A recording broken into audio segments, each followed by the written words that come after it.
I'm a cultural artist. I'm a proponent of boycott, divestment, and sanctions. I think it's important for everybody to act, to be part of our community and be part of that bottom-up system against human rights abuses.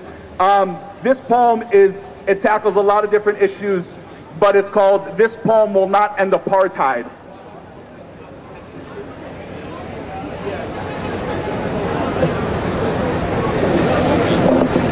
This poem will not end apartheid. My words, no matter how beautiful, clever, or carefully strung together, will not end the occupation, allow the refugees to return, or create equality within Israeli society. The status quo is a fantasy, telling us it's okay to sit on our hands, called political art propaganda, rather than those who politicize our lives, propagandists. Every American should ask themselves this question: why are bombs and white phosphorus getting dropped on open-air prisons with money that should be going to pay for your medical expenses?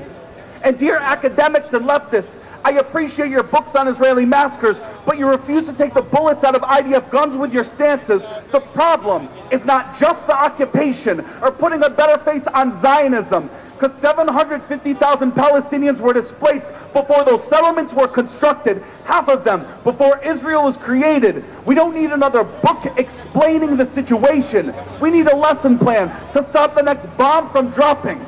Silence is complicity.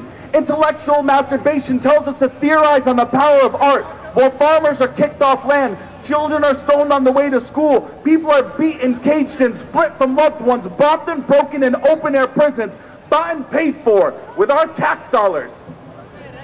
We are part of the problem. That is not theoretical.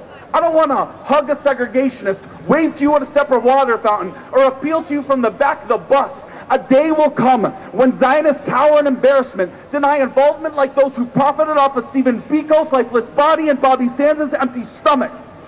So yes, I'm going to boycott all Israeli products and go to the root. I'm going to boycott all Israeli products and go to the root of the conflict, because settlements are just the branches of the Zionist program. Every 729 cultural institution and dialogue farce, from Sabra to Ahava, Max Brenner to Aroma, SodaStream and Motorola, breaking a 2-year contract stacks up little to 63 years of continued ethnic cleansing. Finally, to the artists building bridges between apartheid and normalization, you serve an agenda which rebrands colonialism as enlightened liberalism. Concerts, ballets, and raves in Israel's Sun City, a haven and party stop for pinkwashers who callously ignore Palestinian LGBT groups working against all systems of oppression. Palestinian civil society has spoken. Don't cross this picket line or cash in that paycheck signed apartheid. Put down stolen beauty, cancel that gig, and join the rest of us on the right side of history.